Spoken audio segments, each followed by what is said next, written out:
Audio Jungle.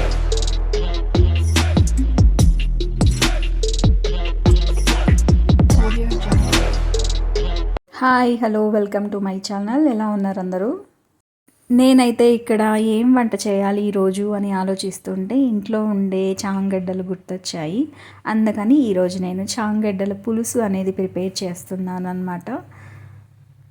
చాంగడ్డల పులుసు కోసం నేను ఒక పావు కేజీ చాంగడ్డలు తీసుకొని ముందుగానే ఒక కుక్కర్లో 2 విజిల్స్కి ఉడికించుకున్నాను అనమాట. నేనైతే ఒక 2-3 డేస్లో మా ఊరైతే వెళ్తున్నాను. అందుకే వెజిటేబుల్స్ ఏమీ ఈ వీక్ తీసుకోలేదు. అందుకే ఇంట్లో ఉండే వెజిటేబుల్స్తోనే అడ్జస్ట్ చేసేస్తున్నాను.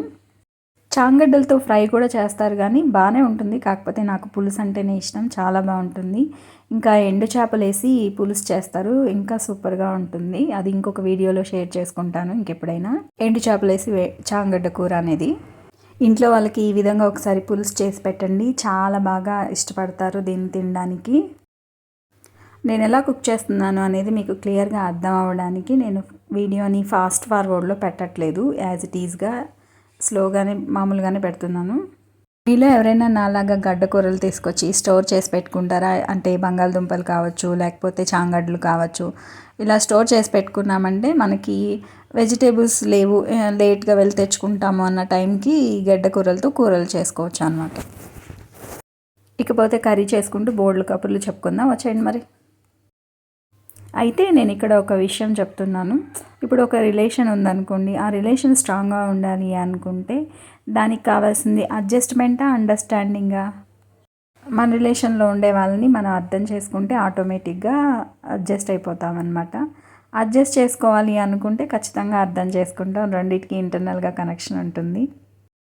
ఇంతకీ ఏ విషయంలో అడ్జస్ట్ చేసుకోవాలి తెలుసా మీకు? అంటే నాకేదో తెలుసని కాదు, నాకు అర్థమైన దాంట్లో చెప్తున్నాను అనమాట. ఎవరిలో అయినా సరే ఒక 50% మనకు నచ్చేవి ఉంటాయి, ఒక 50% మనకు నచ్చనివి కూడా ఉంటాయి. అవి చిన్న చిన్నవి కావచ్చు లేదా పెద్దవి కూడా కావచ్చు.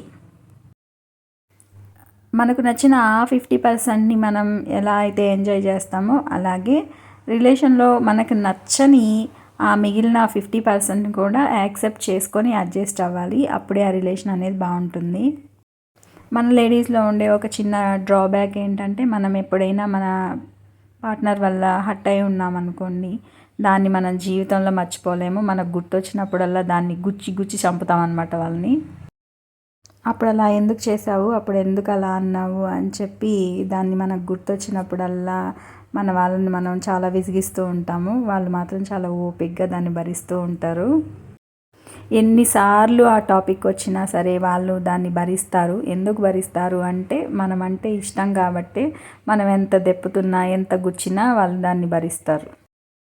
నేను చాలా రోజుల క్రితం ఒక వీడియో చూస్తున్నాను. అందులో ఒకరు చెప్తున్నారనమాట, వైఫ్ అండ్ హస్బెండ్ గురించి చెప్తున్నారు. నాకైతే ఆ వీడియో చాలా బాగా నచ్చింది, కరెక్ట్గా చెప్తున్నారని అనిపించింది. అందులో ఏం చెప్పారంటే, ఒకవేళ భర్త వల్ల భార్య బాధపడి ఉంటే దాన్ని మర్చిపోవడానికి ట్రై చేసుకోవాలి, ఎందుకంటే ఆ రిలేషన్ స్ట్రాంగ్గా ఉండాలి అనుకున్నప్పుడు.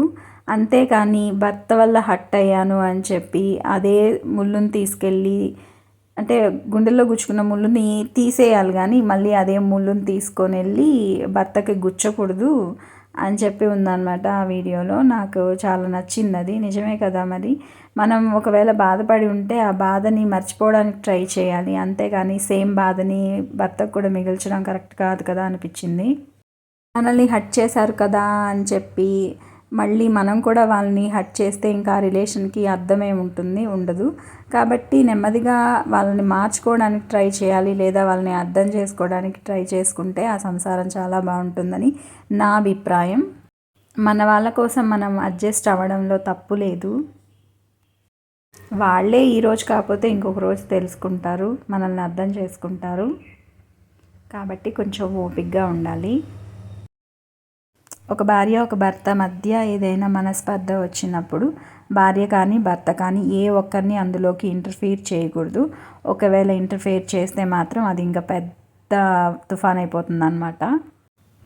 పేరెంట్స్ని కావచ్చు, లేకపోతే బ్రదర్ని కావచ్చు, సిస్టర్ని కావచ్చు, లేదా ఫ్రెండ్స్ని కావచ్చు, ఎవరిని వైఫ్ అండ్ హస్బెండ్ మధ్యలోకి మాత్రం తీసుకురాకూడదు సపోర్ట్ కోసం. ఒకవేళ అవి పెద్ద పెద్ద విషయాలైతే ఇంకా మనం చేయగలిగింది ఏం లేదు, తప్పదు. అలాంటి విషయాలు కాకుండా చిన్న చిన్న మనస్పర్ధలు కావచ్చు, లేకపోతే చిన్న చిన్న మిస్అండర్స్టాండింగ్స్ కావచ్చు, వాటి మధ్యలోకి మాత్రం సపోర్ట్ కోసం మన పేరెంట్స్ని కానీ, మన బ్రదర్ అండ్ సిస్టర్స్ని కానీ, వేరే వాళ్ళని కానీ ఇందులోకి ఇంటర్ఫీర్ చేయకుండా ఉంటేనే ఆ గొడవ అనేది అక్కడితో ఆగిపోతుందన్నమాట. భార్య అయినా భర్త అయినా ఒకరికొకరు సపోర్ట్ అవ్వాలి, ఒకరికొకరు ఓదార్పు అవ్వాలి. అప్పుడే ఆ రిలేషన్ స్ట్రాంగ్గా ఉంటుంది. ఒకరినొకరు దెప్పుకుంటూ ఒకరినొకరు యుగోలు చూపించుకుంటుంటే అది ఎక్కువ రోజులు నిలబడదన్నమాట. నాకు తెలిసింది చెప్పాలనిపించింది, అందుకే ఇక్కడ షేర్ చేస్తున్నాను. అంతకుమించి ఇంకేం లేదు.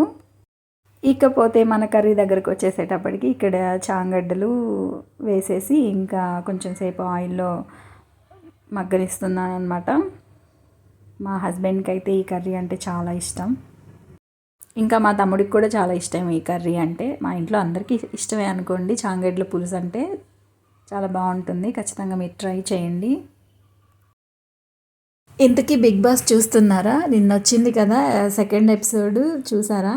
నాకైతే ఆ ఎపిసోడ్ చూసినంతసేపు ఏమనిపించిందంటే, వీళ్ళు గొడవ పడితే ఫేమ్ అవుతాము, గొడవ పడితే లైమ్ లైట్లో ఉంటాము షోలో అన్నట్టు గొడవ పడుతున్నారు. అంటే వాంటెడ్గా చిన్న చిన్న విషయాలకు కూడా పెద్దగా రియాక్ట్ అయిపోయి ఎక్కువ గొడవ పడాలి అన్న ఒక కాన్సెప్ట్తో ఉన్నారు ఏమో అనిపించింది. సో ఇక్కడైతే మన కూర అయితే రెడీ అయిపోయింది. ఈ రోజుకైతే ఇవే విషయాలు. మళ్ళీ రేపు కలుద్దాం. మన ఛానల్ అయితే సబ్స్క్రైబ్ చేసుకోండి, వీడియో లైక్ చేయండి, షేర్ చేయండి, కామెంట్ చేయండి.